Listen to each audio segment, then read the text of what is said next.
good morning. In there or you consider an apart. Eraze na waye ayina so eraze na waye woma Israel wonka eraze na waye ampa. And then no a very special oye Sunday or a super clash Sunday all the way in oye Accra Sports Stadium and on Accra Heart of Folk na Kumasi Asante Kotoko. Washana what the upbringing na yengu who is who in this is an heart or oye 56 points the man oye Kumasi Asante Kotoko and also 56 pointer or a goal difference no separate on it. And then no the one or two watch the maximum 3 points now eventually we win oye Ghana Premier League no washana watching na odi esinando until there oye consider an pay in your notification and or a special edition of oye IDSGA Sports na the pay no yeshana yede abro majime guano mene oye abekofo ebimbia wabaka nsa wahano nde yebehwena ya deep into the match na yedi oye match no ho nkomo ansa na wode match no po wode ahihya no oye 3 p.m.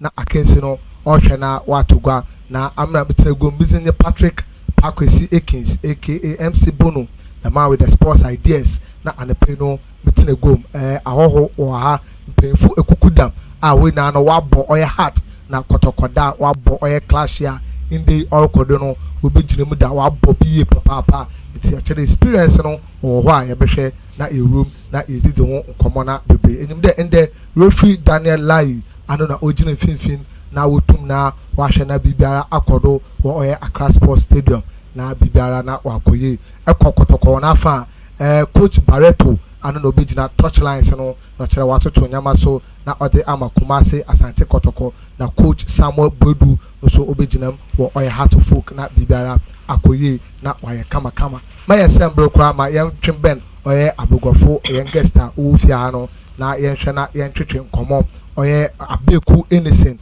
captain for oye Sekendi Azakes Football Club ano no oye captain Abeku Innocent inde anepeno ofia da man oye Roland Piria no so ofia me kada Abeku wabo oye Kotoko wa captain Kotoko nti eba Kotoko ma onimye papa da man Roland so opi na dado na ye friend no so ekwa Accra Heart of Folk no so okezi number wo ye papa we zagro wo ho a ekwa 1-2 na se wo oye Accra Heart of Folk team no mo tentam do na mambo mpin oye mabugofo na yenti nkomo ende anepe brothers Akwaba bibia ye kamade ye so den de koside he ya twon na abehye oye ye studios mu a se wa beta on the Akwaba so kokra na ye hwe na ye de amon we na super class no nkomo na ye bebedi ti ahwefo washa oye the man in white on the Abeku Innocent the captain for oye Sekendi Azakes Football Club na oye Roland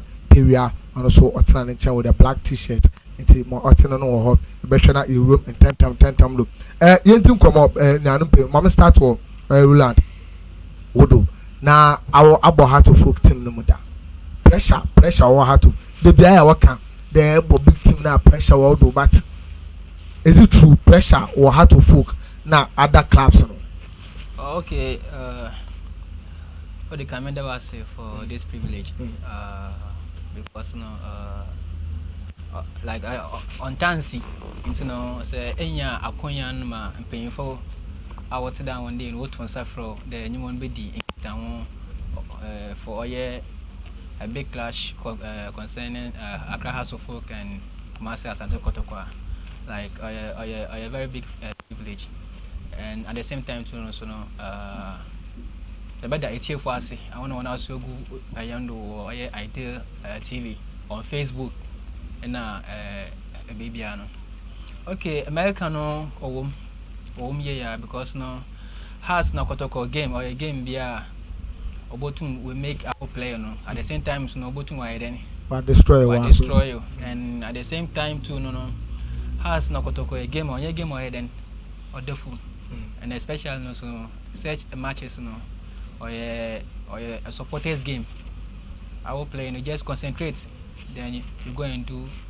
Tell Obama club and Obama supporters and so. I had the Obama club no, another Obama supporters no. Elbow, I didn't know even one guy's family and one guy's we win a Pedriano then. The pressure now or heart no. Is it the same thing as because and start to Heart of Folk straight away a ball clubs as an echo Heart of Folk. To compare the pressure or Heart of Folk no, to other clubs no, or to them or Heart of Folk. Okay, me started from Ayas before mo join Eduana Stars. Mo Eduana mene Kotoko boy, mene House boy, and sana mo join House of Folk. But no, the pressure now over House of Folk. Or different. Or different. Expectation very high. What's the Real Madrid? And I able Barcelona. And I able Bayern Munich. And I able Man City. Team Papa Koso we are Liverpool. And I Liverpool. Because the expectation is high. Paying him after him. And every game piano or there 3 points. And I play SL into no a pressure or has no. Although my body under pressure, but has pressure or you and especially playing against Kotoko. Oh no, or a different thing altogether. Alright. Abi, what's about Kotoko day now? Kotoko matter was a Kotoko or accept defeat. They lose the on other open with team Kotoko team. But some football to lose the count. Open the mouth for pressure and 2 players and 1 or 2 match. No question, Madam Brother, the Kamamichi, and Aponia Dame, don't ask Bibi. The American, Kotoko, I mean, con the pressure won't pop over. Never catch you know, or a winning team and one pay defeat. Because over there, they are the best about Africa. Now, if it's over there, players are what already were similar, the best in the country. So, it's a parody, good and such best players are. They don't know any defeat. Lose. Into Kotoko, they won't win. No, but no pressure on that as players. Pressure on banner. Your whom match is given. Match is expected. Yes. Kotoko club. Ghana and Kotoko Hearts now. Other 2 clubs we can work. I think say you are good. So when you get the opportunity, you need to give it all out because Kotoko na me who do a club or Ebusia. Okay. I think the FMA or the whole town maybe could be another chance to do winning. Maybe I make a Ghana near one or I did be paid. It's MPP and this Kotoko Heart. I mean, I don't know. I think say you are good. You are good to go. Now, they be at the Nayati. The Heart na Kotoko to them and the Obubi was it to do Heart na Kotoko. In fact, Rosary na the ball Heart na Kotoko. You how true is that story? Because I will be to various camps. They are on Kotoko. No, how true? Where would them Heart super clash dinner will be different from we share other teams nana.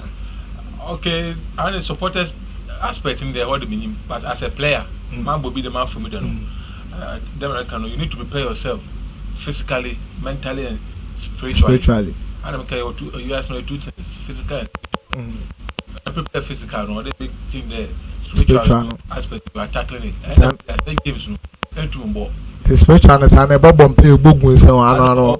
Oh wow! Either you fast or pray, I know you'll be unbelievable because the game no can make or break you. And moreover, the expectation was so. Supported this Cote d'Ivoire, Burkina, if you were breaching for a game, unlike this, a Chelsea, as like a slipper, normal, but to read the or a big queries in Latvia, but all of them game no. So, be so a new abortion, I won't hear you, Papa. Or be about wish you want, wish you down for. Like a man cover now, partial man. Yes, so what you need to do what? Back up your prayers and your training. I mean, I did your wife, you need to support you in prayers because it's either break or make. Now, the match is so bad, about my sister Shebre or Ghana. I can give you a typical example like me. If I game against her from Porto, on easy. Fresh over, but you warm up. Some match, never catch a book. Do you drama no coach? Move to because pressure move with the supporters move with that. They work security. I remember inside, no coach inside come. No more for me. Also, I be a quaman and the suit that name warm up. You are sana. 50 minutes with family. and so many nyame ready at work and if you don't game ready, if you don't prepare well pa na kwa afa physical and spiritual aspect ni na mbuma that game is to heart next I'm bored them game now me I don't recommend you and I regard you as a Kotoko player. Oh, okay. The match no bet yes Kotoko player against Arsenal, against Ash Gold, against Breaking Case now or normal is but playing against Hearts the big debut in the country. Yeah. Now I mean I don't know Sela I say okra yeah. Na Roland Ikromade he na yinim Ghana ha he na yinim the Hearts day. What's one for doing yeshi yet today I can't remember may so rest in peace coach Atukofiu the time what's what to the train now we see in the live before Asana Heart na Kotoko match abado ewo Heart camp no is there any time there we be share Kotoko or bend there was what to do work here to be staff and Asana we be share or Kotoko team now. Okay, thank you. All the can send them is American. I think they maybe that can. And I'm also no. Me believe more in there. Say a better for white, for white. A better for black, I then. For black. Black. And in this young traditional teams, you know, Obia Amambre another Amanzo Sabada then. Oh yeah. Oh yeah. Say. I know Kotoko na has babo. Nese ebo ko malam do ebo ko wo software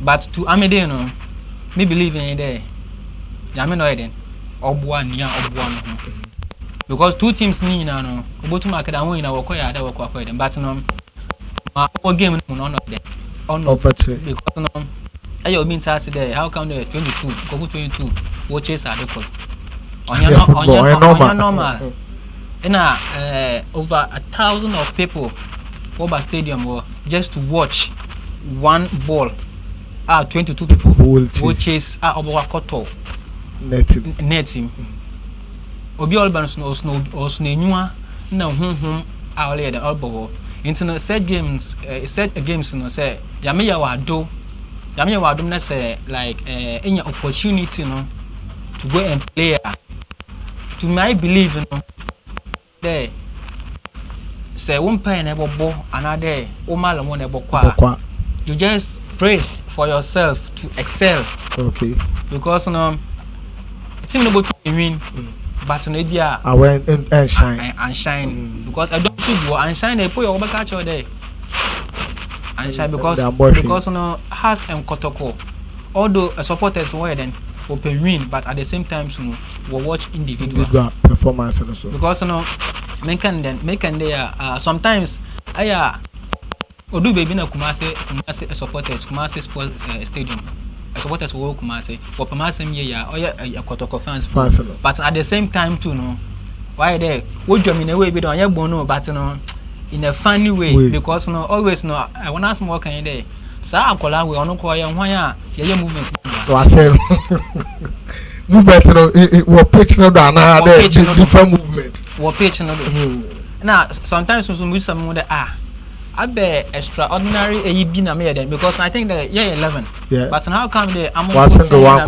always no aya me den yakopon ase there o tse me mpai bo na me then me the shine because no men care time am bo Kotoko na house even time we dey na camp me ni Kotoko share me has me the ba ha me Kotoko share ma bo me nya me dey it's always the master make then make that she am but my believe in the yankopon one year then obon okay America no say yet see ya chere the obey juju the obey empire ano or individual affair o depend on our kasa player the whole team ni na team ni na tum kan bom de bia ye ne heart ni Kotoko bi shanti in the ya yakoda masoli anade yakoda malami wo but our kasa ye player no efi de obi a ameno nyamesom na musuminti ameno bia ande kwesidi na ye bobo mempai bobi na ma ye bia also feel the traditionalist nti ebogu won say muslim a Bobo mas and individual players because no my team no on the for example say team no all call bompe as yan coupon there team ni winner all call no players ni na no why all call but no in ayana kasa players no so no you want for so where you want different things obi wo crampo na only just to bring you down. Them not that one China. Mama can check because no then there you are fighting with someone for position. You know always set games I the set games in all the games if say find yourself in these two clubs now and you are in these clubs now even if a question third division camp now or there then a bomb person and coupon no man because when you team kakaba na when you team kesi match yeah even gata campaign or win or you win I mean feeling it then between like this super clash match and look back say a player no was select today they are being the first level no I can well dream na ya ball against or harder feeling it then feeling the been the makunya ne tum ne ginem abo such a big game or Ghana no to them all can go for fee abrochi na dey na oba obehwe da match it say playing the opportunity they be ginem na abo such game I feeling no what the feeling the them can dey be or bam for because the week na the fish no and hard to folk and I got to cover feeling or bam so obanama e be a course bebre obi ba fro obi entering can ba fro I say e ba bo hwe it is as a player no any confidence what me when about pressure who training kra no oba otuba but my then affect who performance who tell cat make no this week any performance they meaning depend the player no am I the man carried who away na phenomenal and one thing about the game there under the pressure to do a normal game I'm the be as I'm find special but many other clubs in the bar I know are very tough because baby I will be pere wa ba did I mean boy do it no you be share protocol how mo bug game mo stop what can then Michael Benham na they rise for the same I know protocol we no then what ba fam kwai it is I also can share them clubs now what should I give dinner na how so prepare you because those super protocol but here the case a hard do protocol no obi afi there or a master it be share there or they take it cool because pressure him age of ball I don't cry obi to me beat the tactical play e jam kekebra watch wa and they find yourself wanting them games no or start from training grounds no preparation who be ahweye we the bandim na the other make sure that actually because enyoba bebrewo yam game the enyoba bebrewo supporters wonder I can't remember party he match be akobo otu e kwadema no bus na gina ni bi say there won be enko na ye gina dey here e wo look at support be afro say ekwan no mu ye to na better abedi to dey ekwan no mu ye ekwan na me when you do there ekwan what ekwan ye ekwan bi ye say ye that be okay e supporters do we into open the man play na any them courage na film and junior media the man don't cry bobo and more especially more kotokode say you better tema as na move aba so just imagine Sunday day na be 11 to bus yelba supporters who just kwanu e no kita flags red if you watch up them no we pay no we take kotoko flag and crash should tell you something no the match dey nkofo ni dam ni say play na you vim any confidence I wanna wabo bobo about my coach wala coach you are not ready and now baby I'm telling you it is that match is in feeling no good and I'm can say ya me wadom na nya wude ya I think say you are good to go yeah because I quite remember one Matthew Ekuju Enum Kuju so Lagos City no yeah our back kotoko lone player obobo against Heart of Folk mo wie no fans in tennis kapa okona na tell me na ayama kotoko for you one day kotoko for because I'm be my about dano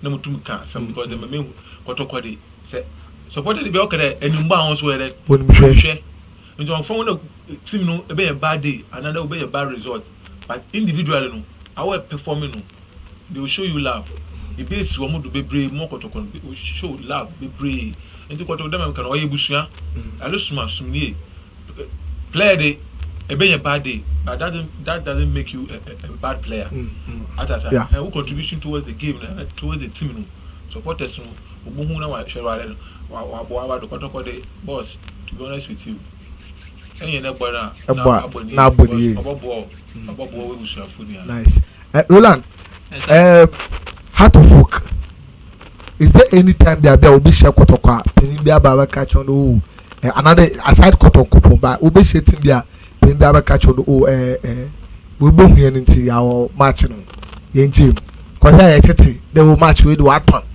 match with the Heart of Oak catch bribe we what is there any time a war camper penin bia ba the oh match with the we be hu nti our kwa won gym no chere bibia antum na onkoye ma won opponent.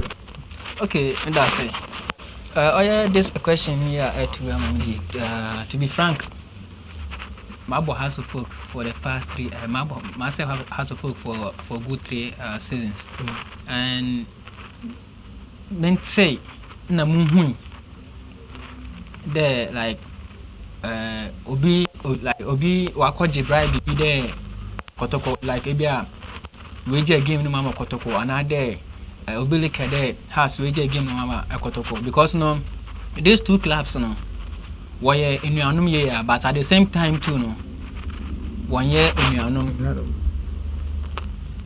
so ben a match be there because no obi apedo iden o shame yonko we betum wada iden o the season yanko say kotoko say has she kotoko na say has Angelica oh yeah big trophy in my house and a kotoko she has na one big trophy oh yeah big trophy de ma into no especially when your woman away win bi na home draw away win bi I want you my there I mean my show my mean then the match will be my show me show my na imagine on phone na me the last me show win my relegation me da imagine the man kotoko sorty and I say a penyin na say eba has camp na eba ebeka de yeje mon mama kotoko de won ya even players na one company one time that one company employ like employ abra away ni kanim because no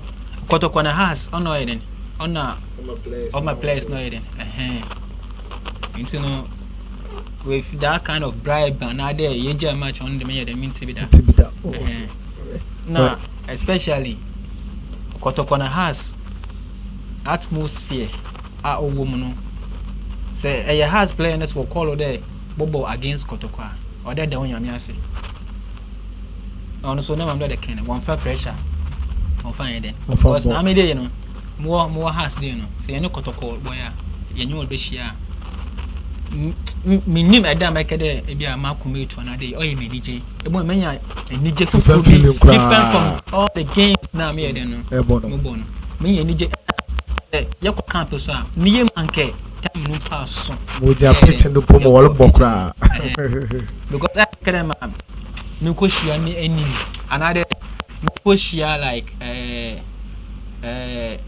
adanse me yem bia ewe bibia you know kotoko na has game no especially samuru kuma mukonde mukobo me final game moba mulum final game of the season 9 into no say at the end of the 90 minutes no na say mukofie na say 2 days na beda camp na me there abwewe my wie mama then me make a good name and Aliba Stadium no so na say they feel atmosphere na the song arose no say you play na set na bass no ma I want them there a war different spirit fufu be because no that song no we bought on all right but no onye bia keke susum wumpa serious oh nice one now coach Samuel Bodu halfway of the season now obe joining Heart of Oak so far the performance no enwunde okay league in mum the Ghana football on move follow. Okay. On yada move follow. But no at the same time so many fan in me that.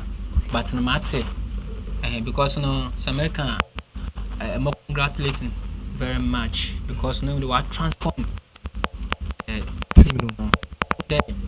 Say obotum why your team no wa Kofi Mpo akoda.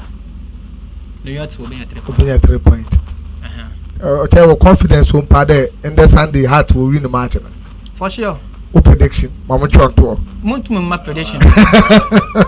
Prediction prediction prediction in Toronto. No, Monday Afro. Okay. This I explain. Show clear. There. You're not appearance no show clear obi obomi. Masa. Esa white no say black in Ghana. And tell when there was in there so say obi she black what's it a black yem bonsam. Ghana esa black why they we ayawa but no say obi she black and gold or chaden. Black and gold. Mentasu. Say she black na the same time gold kan wa. What's it then? Okay, the gold no one fin. Black gold no one fin. Gold no one.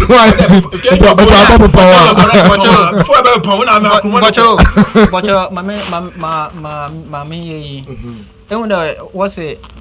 A boy was black and I don't on the soon on the main but in the there wo say Eben in painful night take a signal that wo days biana no a color use.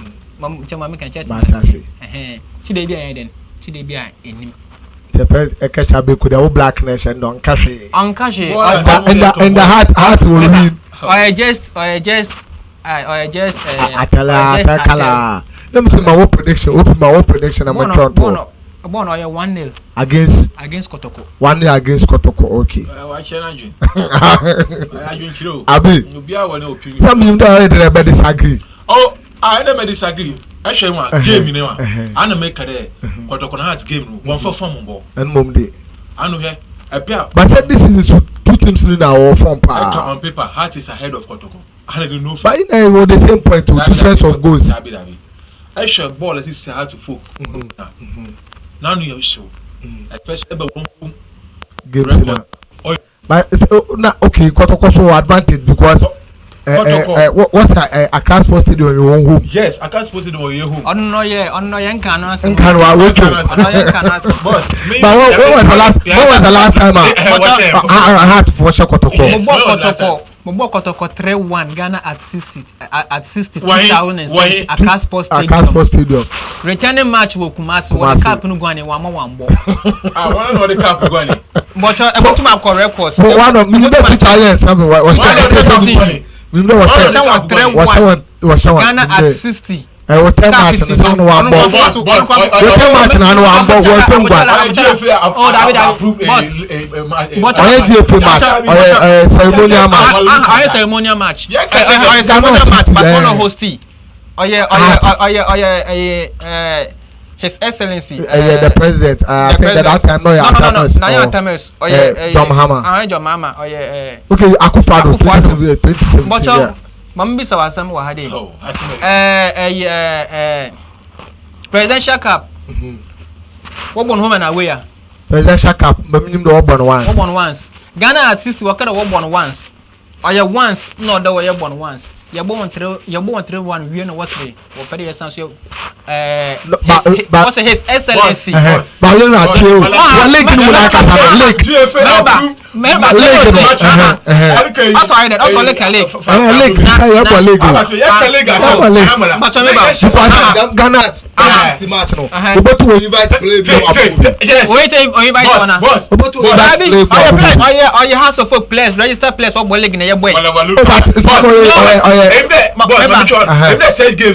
If you will play a Colonial League club,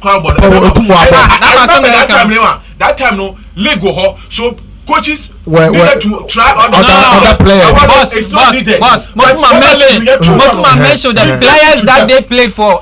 We gave it to them. Awa Mohammed.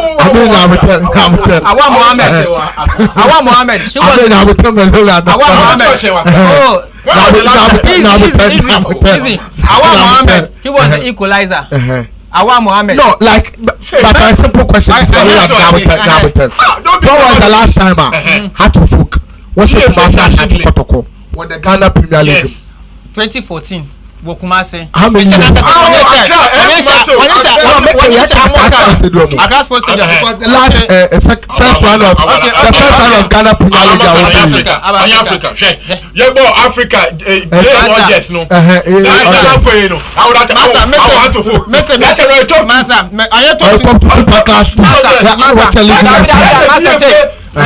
Match. 2014 Salasi Aje Obo 2014. How many intervals? And I'm yes, from there almost 5 years. 6 years. Almost from there.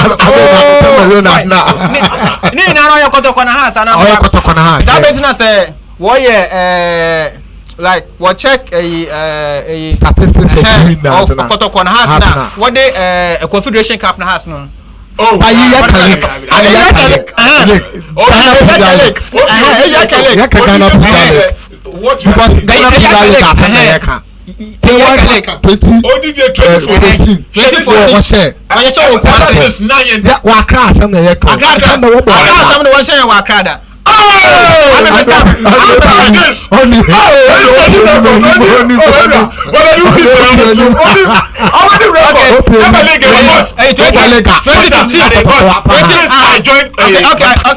making 2015 Washington 2-1. Asana what the FA Cup what is free and say which is penalties. FA Cup na other matches in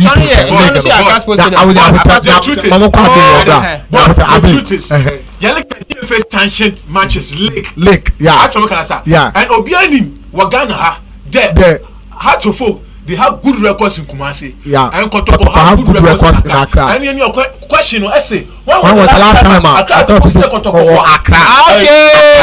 Okay. Ever since I joined Kotoko 2013. How to folk Kumasi Wabeshenda. No problem. Yes, me myself I can recollect. Yeah. I'm now you share crime on your Super 2. Yeah. But like a GFA sanction Lake, Ghana Premier League. Since 2014, and I'm Super 2. Kumasi. No, that time. Well, Kumasi. On your leg, on your super, on your Kumasi. What do you mean, Kumasi? Accra Sports Stadium. On the minimum time. How's a good? I mean, I will not dispute that. But here's the case. Our question is: when was the last time Heart or minimum Accra against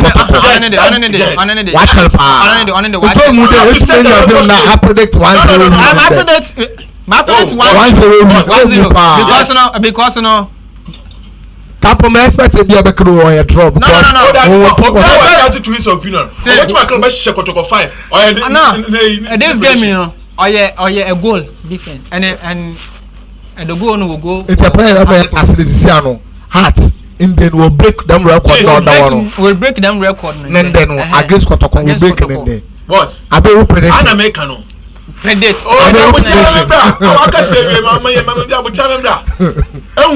First game San Americano. So Eben on paper. Heart is ahead of Kotoko. Another day, I'm saying without fear or favor. Oh, okay. Per what I'm seeing, because I may observe with Kakaka. Okay. And one thing, my Heart was home record no. All record this is there. They are punctual Accra Sports Stadium. Well, unlike Kotoko. The first one started like one Accra. This is other yes, show me Kotoko players and I take team are doing very, very well because Esha one rest period in Adu Krampo Wunya because moving from here to here because of Baba Yara Stadium now 1 year renovation. Yes, renovation. But Yale can a state categorically face facts Heart no consistency wo home because we share and town as a Accra. I'm go by listen, I'm going to do and they do. I'm going to tell you. The same record. Yes, the same point. Yeah, the same point. Difference. But actually, where Heart of Folk is coming from, and also, coach Wedu, Wabayana. I mean, the more you heart, and I'm one because Wabay be what Mediama. But Heart of Folk in a bigger platform. So Mediama really format is straight up on your news. I've been able to this factors are I demand you know all against Kotoko. In case you do them are OP can yampa. On you call no.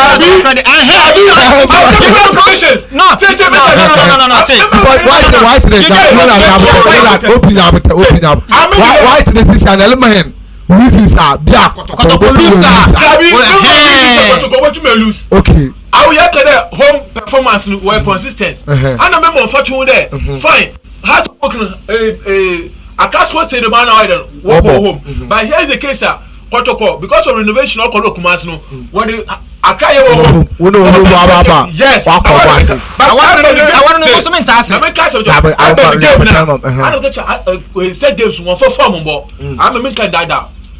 Obian yourself being your game obey day because day. But physically another on paper. Heart what form was sourcing protocol. But said games we don't play with form. It's going to be tell that Heart to both trafa no, because set games we don't play with form. Boss, I'm a prediction of 2-1, but for 4. 1-0. Yeah, 1-0. Match we have born 2-1. So 2-1 first man. Man down the promotion now. Man down the motor 2-1 after 2-1. Okay, 2-1. Anima. Me better. I don't pay that bait as in okay. Ade Emma. Elie. Next edit time there be here. On phone baby akọ fofa na dey. Dem a nanga so okay use the Kotoko na house. One form. Oh you true one form. One form Kotoko na house. Nti enyim na one form Kotoko na house no. Oyin dey ekede because of Baba Yara. No member Baba Yara na one boy no how they walk no so ko je why the same one oba the same one Baba Yara no we win the game more example me fanfa Barcelona and Real Madrid no on site example town the site Barcelona na Real Madrid I want ya was stay home no matches na but Madrid one go Barcelona o question one on I back at Barcelona 1 year what's a home what's other way yeah continue other one winner my belly can my belly can abo pachom ba kind there sisi akotoko no e no start there we need consistent player wo bo match da ya bo match no ha so village na ana peda me channel so wo bo Baba Yara when renovation we wanna say we down on wall Baba Yara wo bo wa in the match wo bo yin wo bo akra second first one nka wo bo Kumasi when that first one wo bo yes how you see me that wo bo what's on 2 ya it's happening now and the engineer with that confidence in the now they go straight to the prediction remember how they my god I better get my point in here but no fan can find it one boy was so 2-1 now boss that was so 2-1 into now they just go straight but no me fan confident now say we go lose and get there because of one boy that man say I can but I get my point in here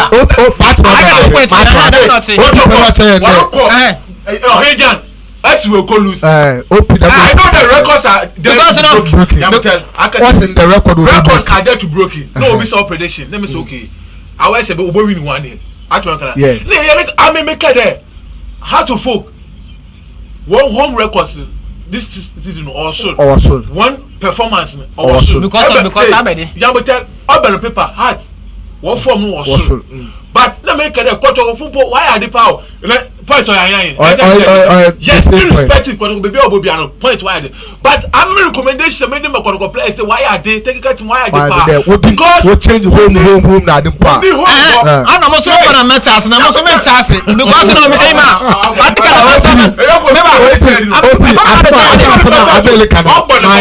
American matters but I had them pen matter because of original do player Apro Jonah in case na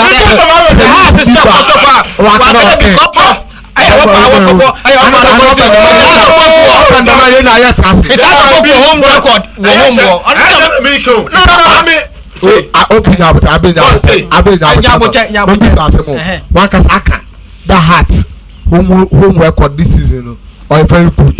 Once I saw on paper no how top extra performance now top. It's why they took in their bold prediction though 2-1. Because I mean the value is the same. On the other Kotokontana every one other one Kotokontana like I need to know so don't want Kotokwa in Cheminja heart was no corridor no corridor. Me a player. Yeah. I know what is happening. I know what is going on. Yeah. No corridor I can. I'm a type of so why are doing certain areas on time because or how to I mean my life not. Oh no. I'm in the crowd American football perspective in America and obi wa Kotoko Abubakar fine me Kotoko made me who I am but no crowd America there on paper no Heart was slightly ahead of Kotoko but still active Kotoko and make catch there on your form this game no we don't play with form America now anytime you Kotoko yes share Heart na Ebeka my more scenario be then the match no one more with form. Me last season 2015 last 2 seasons 2015 Ebeka Kotoko ni any Heart Bobo Accra ma yeda Accra hotel you feel be about brilliant ko Duncan but it was Mohammed what that time no David Duncan right your coach Christopher Bonham nya into what the supporters ball into what match you play then you call on off that time now you so Kotoko then you uniform me too much with my can be so coach Duncan and I play so that or that time no coach Yambo because now me spirit there I don't know about the man why they show me but we are not giving up Yambo why they call him up a bit so poco to no Yambo you bomb I'm telling you even that match because I wasn't myself in your faith papa your boy back house from 2-1 it is so so what the form about that time the me from 90 days from that day players here because them born you me be but it's all about self confidence atata Kotoko I know Bakar will lose back 10 games into your answer will be face out of foot I can tell you the Kotoko share heart he will as man can answer I don't make just say Kotoko set games to we winner na league report what the baby dey crapper when the watch the Ghana you're okay and so people just talk about that point the records in the hall tradition goes on I'm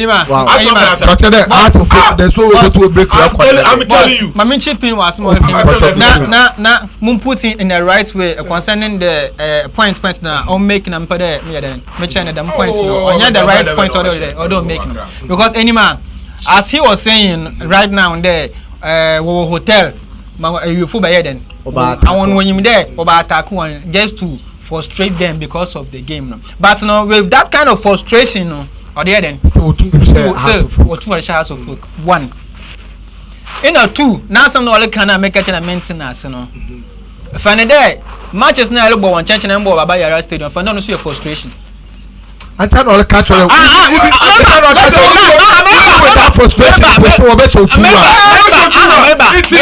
me land na mo chwadwen me find them me fancy on adwen do I will defend that in change na wo ball no won ball baba yare so on so you frustrating no what dey then fine and a 3 Melba boss easy I can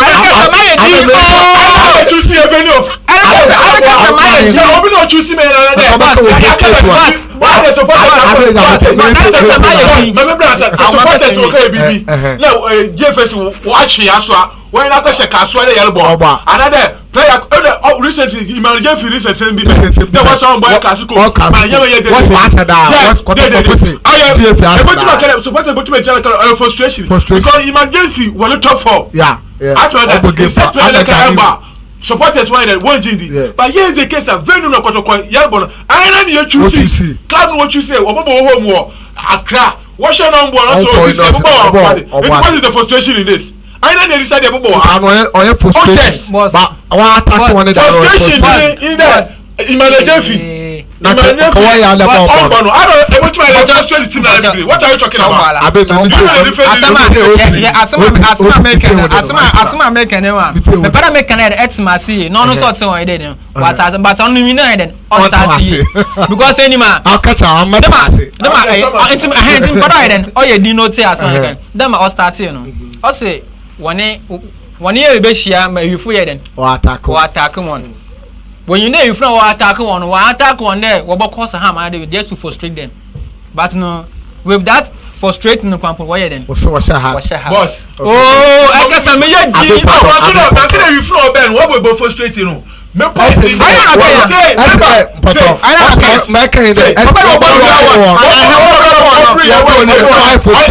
okay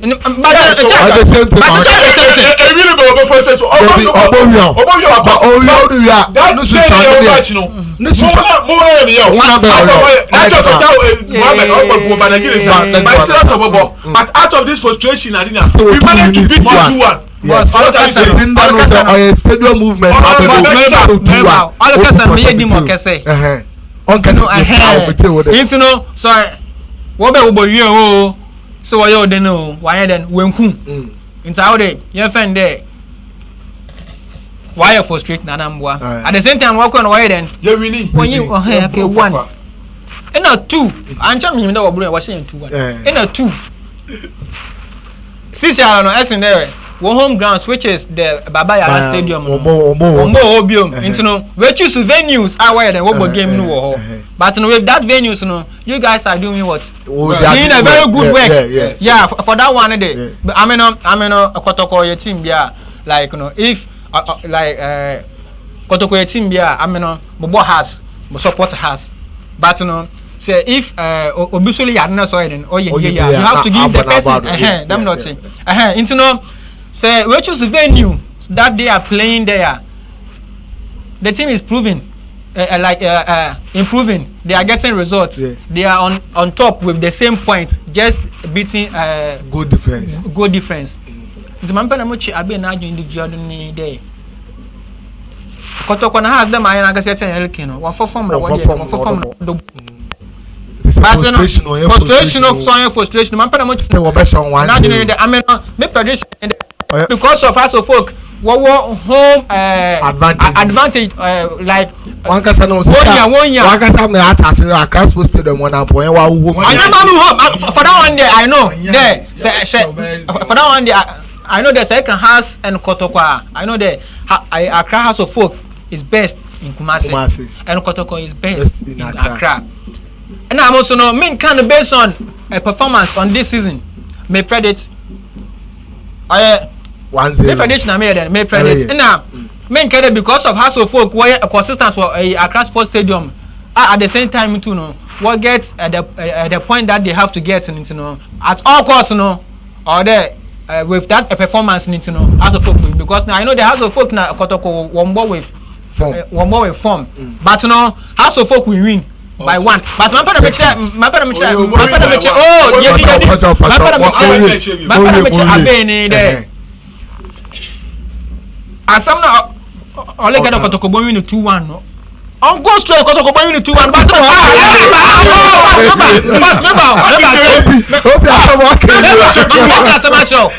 baby o do come fair there one more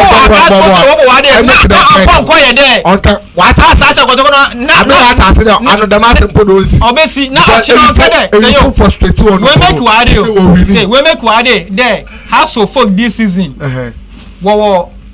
advantage more across the city. Mam get church as manti mampa na me chane there. Onye because of that in so what kotoko obakede kotoko because of we choose venue so wo want to know. But man can mama from oye comment kakra wabo Facebook na ye hwe na ye nko oye the next agenda na ye so Sika woman Heart of Folk is winning hands down. I don't know the aba na Sika woman so ababi MC Bono na odi ijana atata to Gabriel Frimpong Fabulous Asante Kotoko abento ye phobia heart ni pa ba to mu de sisi anu so ba na asesa wa kokotoko ye so do akaje kakra watching you live from Samates anu so oye Gabriel na odi be phobia na odi aba na aba Franco Abe or the no two or channel Shabe Papa na Lowland Terrier aka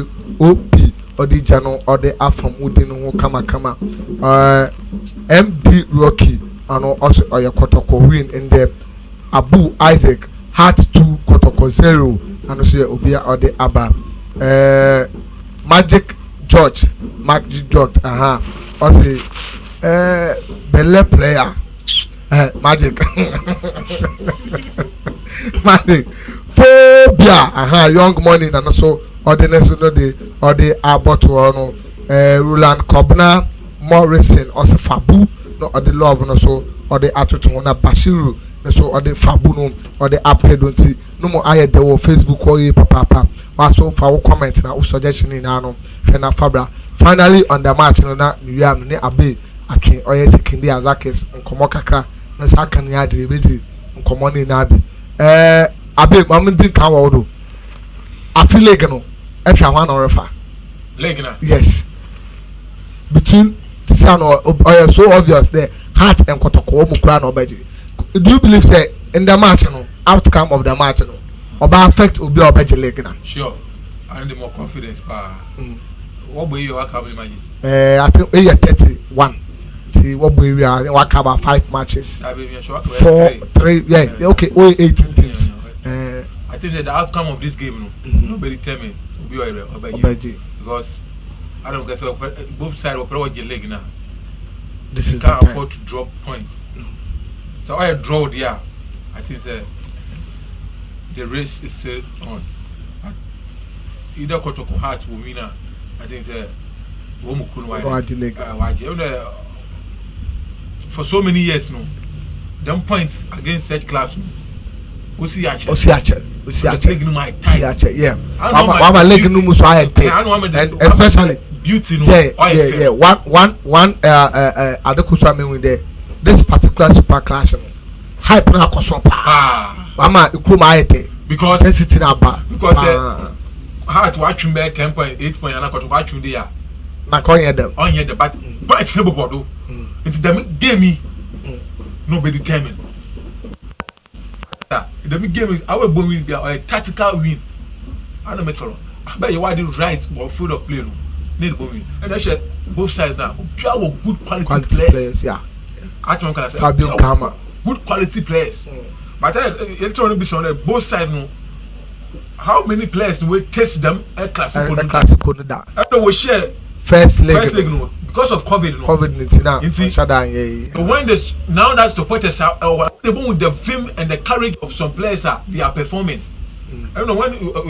you are performing under no pressure and supporters are different but when you are performing under supporters no one and also be the kind of player you are so in the game no you be judge players from both sides no I mean everybody Chelsea fine everybody and COVID debate supporters will call everybody fine but in there FA will allow supporters they won't call into one case as a player na in your call be and then who people TV do radio do hey fully better yes this is the time for you to showcase yourself because obi already to come up and body your do cool and when they think of the because what he's saying is what believing and about to perform what the play do was soon today example is the Adumakun of late that he's scoring for Kotoko he has been their savior first one was hey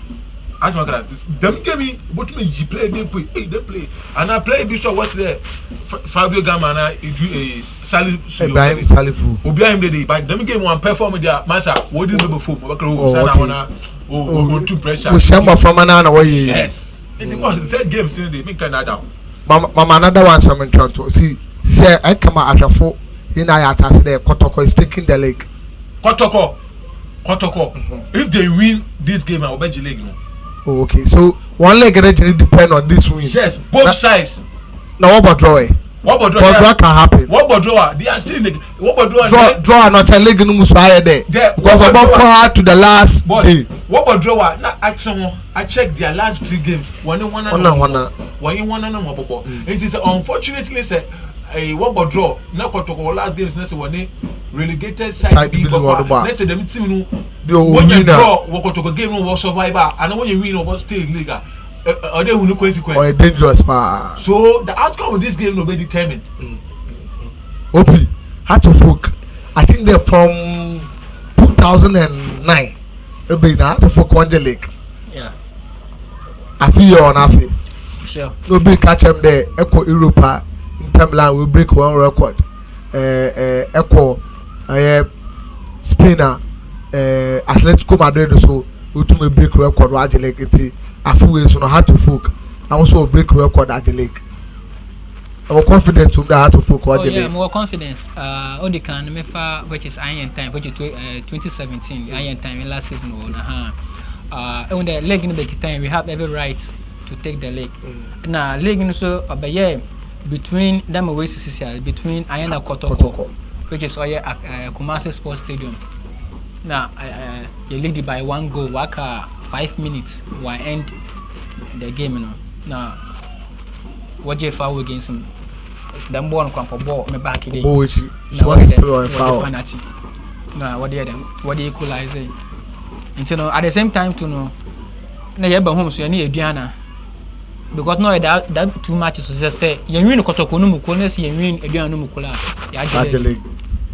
Na Ediano person so bad and obey draw normal leg no yentum yan den yentum yan leg no but no with the performance between Kumasi Asante Kotoko na Accra House of Folk no them match or born in day on obechre obi obey den obotuma leg no and at the same time so no den with there yimpo bon win no leg no one bone way on the last match why the accident na maintenance so botum was say into no our ebe there no ebe take the lead no or they to maintain that position baby there no ono botum I then wa bo na that leg no but no okay ben there it take lead no but no I relax obotum I then obotum wa for was say them not alright that's it abe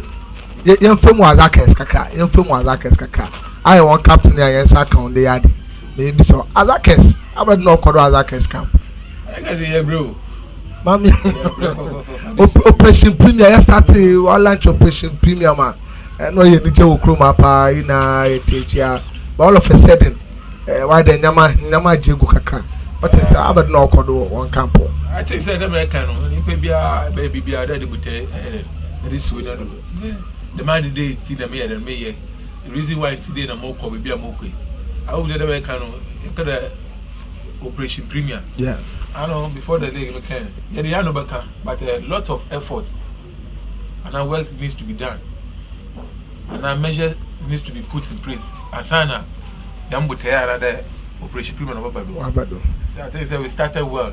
Yeah. And unfortunately, in your it's life and football so at times them not say. And maybe American you can't be on the road to success without a puncher or two. But how they say no yeah competitions, still competitions, oppositions and Kagasangasa. And zone 2 no and maybe I'm moon there or a Premier League neighbor. Team so one way they have quality players, quality technical men and working the team so yeah no back but a lot of work needs to be done. And other management where you have film, supporters you have film, playing bodies where you have film. Then you blinder I no go to my but so be relax baby and you know baby there oh yeah and I also play we back but okay bomb yes that is on the whole new season one can bear 4 matches to go yeah you say another make sure that so 2 million 4 matches in yeah another being a point to go na they accumulate here the night to yeah survive league man them there but say survivor no dey possible why not I am to my compliment pie I am na I am able to do that only but until the final whistle we are not giving up. I think there's somewhere last 2 months one it's a bribery allegation or one camp there play B was a bribe against Sky FC I can't captain inside the ade boy come or kaka the side I don't believe in that if there no a local derby yeah and player work there waka bribe na the or a former player and Ghana football have not say a former player team be there or there I know be pretty but I mean the catch one before the game you need to catch on there or psyche being will use just to distract you I wanna now frustrate you I thought say you be kwakuno the man not change kwakuno through but say the man didn't do with him no go frustrate you not there one wondering that no I did when you know Ghana football no you be brave so I mean I don't believe it oh yeah I didn't talk about because I mean I don't believe but we are there to serve the team and if I work on a senior player yeah so I'm a mechanic all the bribe that I have I hear man I told but I'm a mechanic it's past and gone now concentration down at the Obutumna survival team or league nice one share one Miss Afuna as I can say ladies now Obo Ombazempa as I can say ladies in fact Eba Ghana Premier League the women now they are unstoppable ended that Utumna waje the women's league no the see one and congratulating messages be one from our okay before captain yade you sure there were relationship with Mr. Afonso because I know a trainer the mechanic Mona Iko Jumapa from the onset you know actually never wo form na dia abodu dia amoya mama because they are always the best and they are proving beyond out there they are still the best. Actually the club of players woman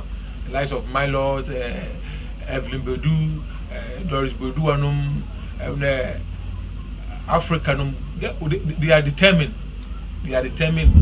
also baby among because it can from baby call or after we do all that also other was will leave good name and I will leave one name of good books name maybe American what's a good name is better than riches or they papa be and you are what I care there was Messi were here day so under the more and the on you because final match I share 4 goals because I want to open it with Sean connecting sector 1 year well actually they considered only 11 goals scored 33 goals and it is a coming against Azakes ladies now and 2 man share a goal about 4 and about 4 and Azakes no one is absolutely big ups to the technical team and everyone we love them all right finally now we are doing next season you bon Azakes extra oh I'm making for now no concentration pa ben Canada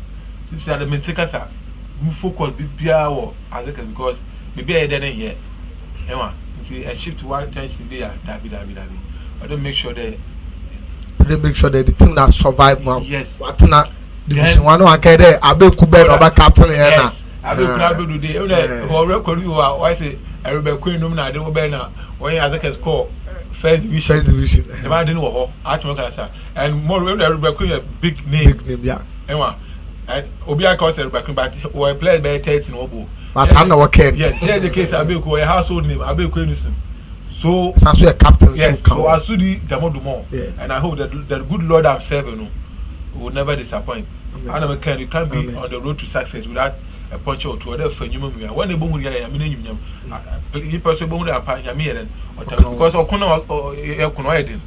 I didn't pa was message awaba evergreen kumim fabu all the way evergreen kumim no be tradition goes on kotoko more vim Prince Opoku Kotoko men enkasa chede kotokofo no enkasa ya za win bokwamo ye lehwenim opoku opoku twumesi good afternoon opoku ye did there hu ye papa Roland na sisia no onye chemu ahin oh we are the chemu baby fee like football asem na okay we are the chemu baby fee but at the right time now you better no answer enyo awo akonye ne dem chia adofo be bi ne ba asem bi na ye hwana ye so do na ye nkwe ne nim nda ka ekosi de ade enkoti efufu na relax and time 3 o'clock or your match okay check ka bi on that's all they come me nchia ma I am wife Mrs. Alberta Anthony Tevia. Oh, what camera no one see go to my him direct now. She is watching us now. Oh, okay. And I want to say a big love you to you, and at the same time my mom, my director Alhaji Hussein Mahama, the owner of Accra Ayas Football Club, and my boss Mr. Boache.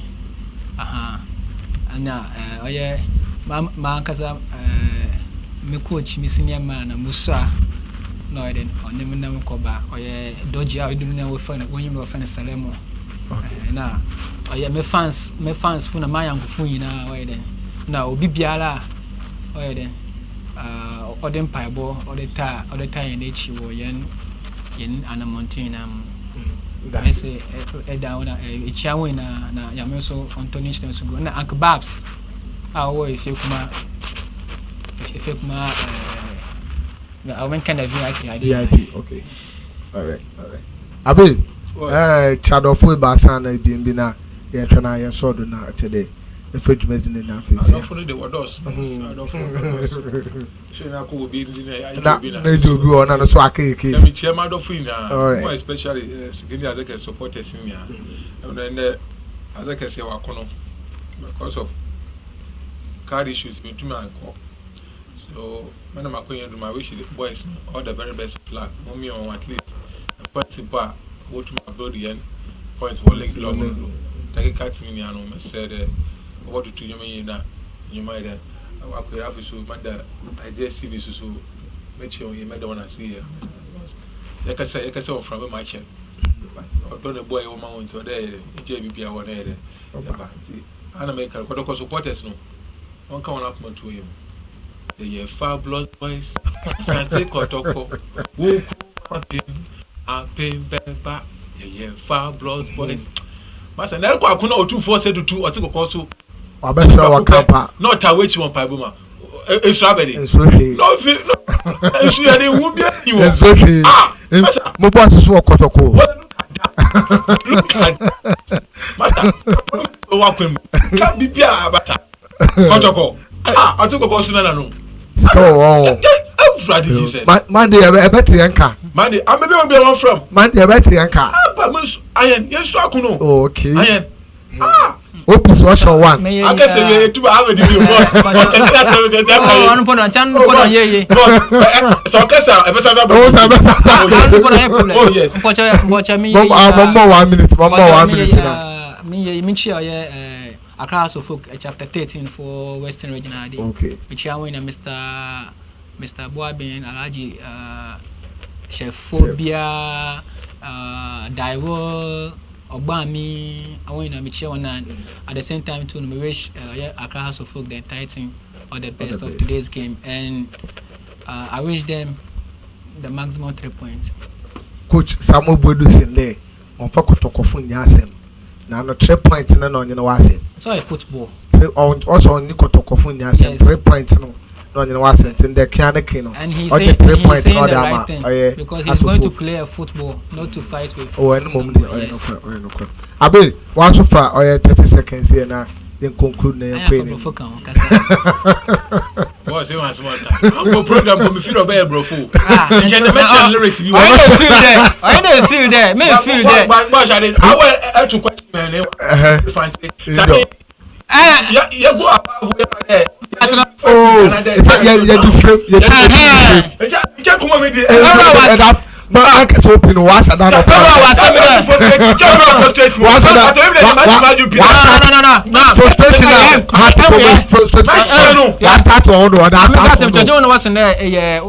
ɛwɔ what's in there House of Folk yeah NDC team Wala kai. Ano Wala kai. oh member say. Problem na kafa mo wi. Okay, I wanna bahata. Amaka. Okay. I wanna bahata. Any motion Amaka. No, no kwada hat of. What's the What's our bahata da? What so no kola. I'm so you know on your It's why they make what's political team. No what's why they our bahata da. Ma bahata da. Ina nkofo se hat here. NDC. Make I wanna bahata da no kola. Men kan see asana make no do. What say bibia mu no wo pay book na the man NDC for into them na House of Folk then that be onto them say import no pay book na say all can crankers na say or the brofu be frame or den we do you go not no brofu bofu wa na ka fopi wa na make fair be na me not abe to wa ka chiro hope wa na me to opero tete abe I will 30 seconds I'm a quite takrade senior I'm go suda Kadi school Atasha yes so I can bab you understand so let me take this opportunity that's why I'm not about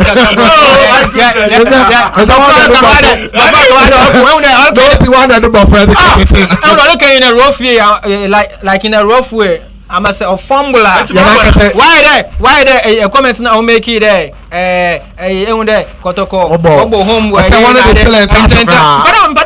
so I'm sure House of Folk community on Kede and so and Kade Pebu as of nka abe conclude na yanko but final game na for a striker to score 2 goals in final games final game I would tell the striker no yes small striker yeah so Doris Bedua and that both 2 goals second ladies I'm sure not Kodara and the sky is your limit. Thank you boss. Oh yes sir. Me pay bi Kumasi. All right. Or from Mr. Amakwata, Modest Filling Station. Okay.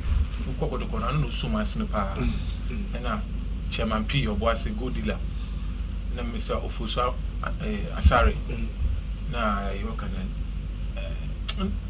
Squadron Torso. I'm hinting the Oh okay. Chairman here pa. That one as today. William Brenner what when did you wonder? When did you one man? When did you 1-1 argument or 2-1? How to forget over your hand man yes. Okay. Mamenda Ashafu na ase in there consider or you abre there unya or ya kwenya na we baka oma e di dwumesi ne te bro hon ma bibiara or ye kama ma menda or abeku anything captain of Oye Secondary Azakes Football Club ase na or ye Roland Terrier so menda na ase the wunya oye embron wujai in the consider Shadison Dosso pa asor corners women so or da or not what my oye IDSG TV na oye Ghana football team utuna wuje won bibia na wabekasa wa ese yankopon shon papa na bibiara wo ye bia no so onye ma onye abeku se oye ata kotoko utuna wa hye oye Accra House of Folk e ka no ebien ma wate no mokor na opisu se da bi da heart wo bobo oye kotoko e ka no kora 1-2 na 1-2 nti nyame ya adoma 3:00 PM pepepe na dam akensi no obokodo wachala by 5:00 dey na result no wabana wabotogwa nyame ya adoma